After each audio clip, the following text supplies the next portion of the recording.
Pati ba naman ang kwadrwala sa hindi na nakapagtimpi pa at may belta kagad sa undisputed Super Bantamweight World Champion na si Naoya Inoue at sinabing matulad itong si Inoue kay Duke Maika kung natuloy lang ang laban nila. Inoue, labis-labis ang pasasalamat sa kanyang promoter dahil sa napiling pinalit kay Sam Goodman na Koreanong rank 57 sa buong mundo ayon yan sa BoxRec at rank 11 sa World Boxing Organization.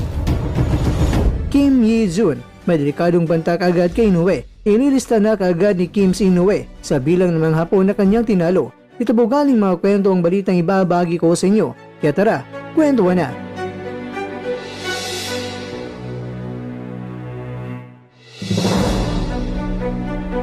Pati ba naman ang kwadrwala sa hindi na rin nakapagtimpi pa at sinabi niya na swerte lang daw talaga itong si Pagong.